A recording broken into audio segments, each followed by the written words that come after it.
Hello and welcome to my presentation. I thank you so much. I really appreciate your being here. My name is Lawan Dalha. I am a PhD candidate in applied linguistics here at London Mate. So today I will be presenting about exploring critical thinking in academic writing class. First of all, before I continue, I would like to this is my PhD thesis. Actually, this is the research I'm doing. I'm almost at the end of my research. I'm right now in the last stage of my discussion and conclusion. I would like to use this opportunity to thank my supervisors, my main supervisor, Dr. Ahmad Nazari, and the co-supervisor, Professor Klaus. I really thank them so much for their guides and everything. So let's see, what are we going to talk about today? So the first thing we will discuss is research background. And the second thing, we will look at the research design and then analysis and results. And then we will look at what contribution this work is able to do at the end of the day. So let's begin with the background. But before I go to this one in particular, they are talking about the schools of thought. Let me talk about my experience as a teacher. I teach English language in Saudi Arabia, and I teach in a college setup, so it's a university setup. I teach them ESP. So I teach English from foundation to graduation level. And most of the time, most of the courses are writing courses. So I had the opportunity to work in a writing center where we work with students to help them prepare their writing work. So for example, when they go for co-op training and they come back, they will usually write the draft, come to the writing center, then they work with a tutor and we help them through. So through the constructions and to the end, to the last part, to the last draft. So really that opened my eyes. It triggered me. That was the first experience that triggered me to think about writing on academic writing, because I saw how students struggle with writing, particularly, the development of the writing. And you look at the substance of their work, the critical thinking involved, the structure, the thematic development, you see that really students are struggling with that. So I started to think about working in this area. So finally, when time came for me to do my PhD, I chose to work on academic writing. So then in the process of my literature review, reading and studying, then I discovered that there are two schools of thought regarding critical thinking in education. So the first school of thought is talking about critical thinking being culturally specific, unique to certain culture, and particularly it made reference to Western culture. So it means critical thinking is more like aligned to Western culture. This idea or this school of thought is supported by Atkinson and Ramanathan. So then we have the second school of thought, which look at critical thinking as a universal instrument necessary for basic human survival. So which means it is natural, it is inherent that humans have some element of critical thinking. So whether it's in academic writing or in their life generally, we expect to see some element of critical thinking. So I decided that, okay, let me look at these two schools of thought and base it and see what can I find in terms of critical thinking in my context, especially that the context I am studying or I'm researching is not a Western culture. So let's see if they will have some element of critical thinking or not. So this is kind of background to my study. So it's a kind of study in critical thinking in academic writing and in a non-Western culture. So definitely, we will talk about defining what critical thinking or conceptualizing what critical thinking. So through the review of literature, I discovered that critical thinking has been studied in philosophy, from philosophy to psychology to education, and for many years, and of course has many definitions. They varied, but they're linked together. So, for example, it is seen as a reflective thinking, a rational thinking, a higher order thinking, and also some researchers also look at it as an argument.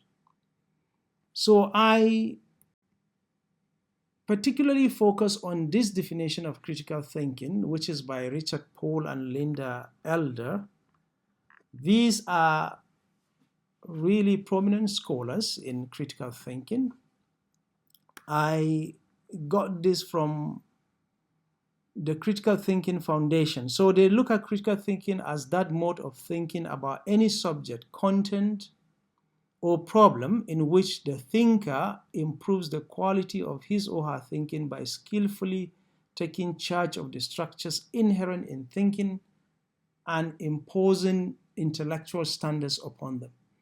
So what do they mean by this? So they mean that when we're looking at critical thinking elements, so we have to think about intellectual standards. So it has intellectual standard. So things like accuracy, clarity, relevance, logical, and sufficiency. So these are some of the intellectual standards. So when you have the intellectual standards, you have to put them through certain elements, which they call elements of reasoning. So, for example, purpose, questions, points of view, information, inferences, implication, and so on. So your intellectual standard has to go through this element of reasoning, and then they will also be underscored by what they call intellectual traits. So like humility. So if your information has relevance or clarity, it has to have some level of reasoning, through reasoning, and then that should also pass through intellectual traits like humility, autonomy, and so on and so forth. So in summary, this is how they look at critical thinking generally. So this is what actually we are looking for in academic writing of student in an EFL context. So what are my research questions? I have three main research questions. First is to look at the extent teachers use critical thinking skills in academic writing class. To what extent do they use it? And then what are the factors that influence the use of critical thinking? So for example, what are the negative and positive factors that influence the use of those skills? And then finally, what are teachers' opinion regarding the use of critical thinking? So how do they feel about critical thinking in terms of improving academic writing skills or academic writing of their students? So these are the three research questions I have. So what is the design of my research? So this research is basically qualitative. Qualitative means specifically relevant in areas where either research work is lacking, just emerging, or most of the work conducted has been based on concepts and theories from other areas. So this is said by Fila 2012. So I choose qualitative because of some of these reasons.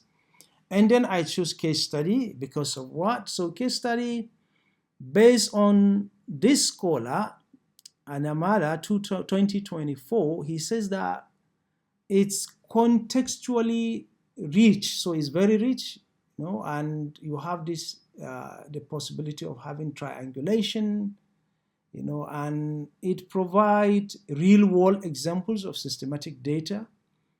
So, and then I'm going to do that under the grounded theory methodology. So my method of analysis is going to be grounded theory. Grounded theory means I'm going to look at data. I'm not going to base my research on any framework, but I'm going to analyze the data using the grounded theory principle and then see if I can come up with theory, just like what Dillon said in 2012, a general method in a qualitative study for developing theoretical constructs inductively from data sources. So this is my research design. So now let's go to the tools for my data collection. So for my data collection, I use mainly 3 tools.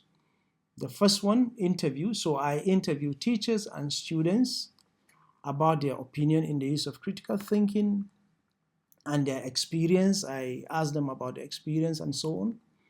I also use observation. So the same teachers I interview, I also supervise their class. So I went to their class to see what they do. So the interviews are in-depth interview, not structured interview, in-depth.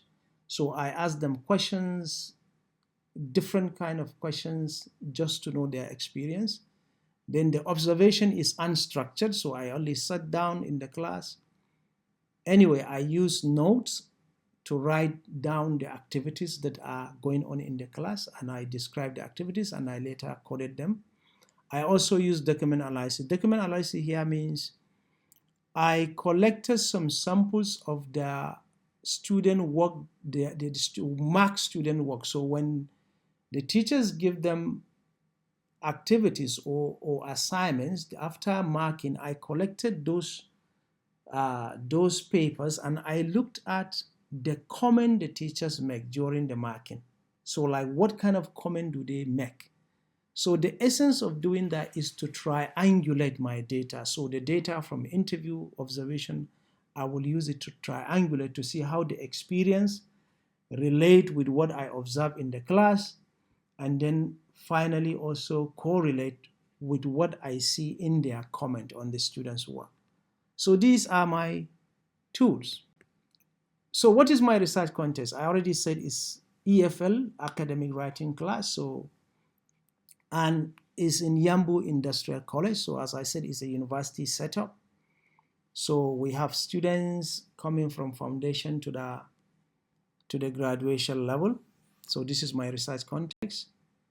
So analysis and results. So after analysis, so let me tell you how I did my analysis. So I followed the grounded theory principles. So both interview data and the observation and the document, this is what I did with the data. So I applied open coding. In grounded theory, we have 3 levels of coding. So we have the open coding, we have the axial coding, and then we have the selective coding. So the open coding is the one where you look at the whole data and try to come up with code, with phrases, with words that will reflect on the data. So for example, you look at what the teachers or the students say and look at what does that mean? What is the implication of saying that? So I came up with really hundreds or thousands of open codes. Then later I compare them. I use what grounded theory scholars call constant comparison to look at the various codes I generated, or initial codes I generated. And then I was able to come up with axial code, and then finally a selective code. So what I'm presenting to you here is not the final result per se, because this is only some part of it, because I'm still in the final stage of the writing, that is the discussion. So, but I've been able to extract this to show you as an example of what I came up with. So this would not be considered as a theory, but it's just a kind of reflection of what I came about. So for example, if you look at the first, this flow, the flow chart is saying enhancing academic writing through adaptive and collaborative teaching. So this is what the overall codes, that is the final coding, the final theme, that's what I'm able to come up with, the final theme. So, and in between, we also have other themes, so which are altogether related. So for example, dynamic teaching strategies and activities. So this reflects some of the responses of the teachers regarding the kind of activities they use in the class. And also what I observe in the class. So yes, there are dynamic strategies and activities they employ. We have collaborative learning in writing. So we see how students are working together, and the teachers also made reference to this collaborative learning in their responses, that is in the interview. So for example, they talk about group work, putting students together to work on writing projects, to work on writing assignments.